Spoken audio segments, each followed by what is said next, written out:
দেখো দূরে কোথাও না যাও, কাছাকাছি ঘুরে এসো, আর ঘুরলে মন মেজাজ সব ভালো থাকে ভাই। ঘুরে এসো, যে যখন বলবে চ ঘুরে আসি চলে যাবে, কোনো কথা বলবে না।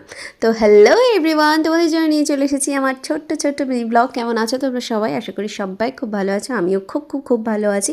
তো আমাদের হঠাৎ প্ল্যান হয় যে আমরা মায়াপুরে ঘুরতে যাব, তো তাই জন্য আমরা বেরিয়েও পড়েছি এবং পৌঁছেও গেছি আমরা। তো তারপরে ওখানে একটু চা আর বিস্কুট খেয়ে আমরা রওনা হলাম। তো সেখানে দেখো পৌঁছেই সব মন্দিরগুলো এত সুন্দর করে সাজিয়েছে, প্রত্যেকটা মন্দিরের লাইটিং দিয়ে এত ভরিয়ে দিয়েছে না, মানে দেখে এত ভালো লাগছে, মানে মনটা জুড়িয়ে যাচ্ছে, একটা আলাদাই ভালো লাগা। তারপরে আমরা স্কুলের ভেতরে চলে এসেছি, আর ভেতরে এন্ট্রি করার পর তোমাদের পুরো দিকটা একবার ঘুরিয়ে নিলাম। তারপরে দেখো এই যে ফোয়ারাটায় লাইটিং দিচ্ছে, কী ভালো লাগছে, ঠান্ডা একটা মিষ্টি হাওয়া দিচ্ছে, মানে হাওয়াটাও যেন ভালো লাগছে, শীতও করছে না গরমও লাগছে না, মানে একটা এরকম খুব ভালো লাগছে, একটা মনে হচ্ছে চুপচাপ এরকম একটা ব্যাপার। তারপরে এই রঙ্গোলিটা দেখালাম তোমাদেরকে, বেশ সুন্দর করেছে, আর প্রতিটা জায়গায় এরকম রঙ্গোলি করেছে।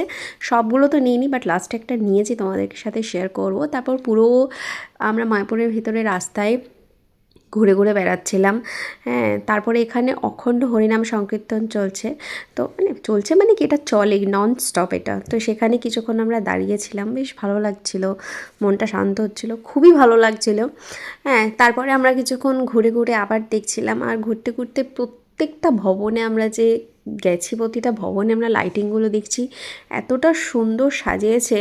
আর ফুল গাছগুলো দেখছো তোমরা, প্রতিটা ফুল অরিজিনাল। আর তারপর কীর্তন শুরু হয়েছে, কীর্তনটাও তোমরা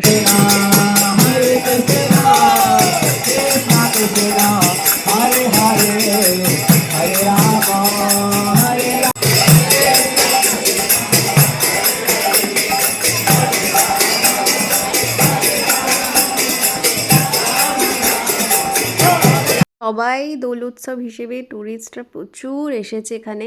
আর এই দেখো এই রাঙ্গোলিটার কথা বলছি আমি তোমাদের, কি সুন্দর করেছে না। তারপর পুরোটা তোমাদেরকে ঘুরে দেখাচ্ছি, প্রতিটা গাছে এত সুন্দর সুন্দর লাইটিং দিয়েছে, এতটাই ভালো লাগছে না, মানে তোমার মনটা একদম চনমনে হয়ে যাচ্ছে যেন লাইটিংগুলো দেখে। তারপর এখানে একটা ছোট্ট মেলা বসেছে, সেখানেও আমরা কিছুক্ষণ ঘুরলাম। তারপর ঘোরা টোরার পরে ভাবছি কি খাবো, যাই হোক তারপর আমরা বেরিয়ে এলাম ওখান থেকে। তো বেরিয়ে আসার সময়তেও দেখি কীর্তন চলছে। তো ভিডিওটা ভালো লাগলে লাইক করো, চ্যানেলটা সাবস্ক্রাইব করো, দেখা হচ্ছে নেক্সট পার্টে। বাই।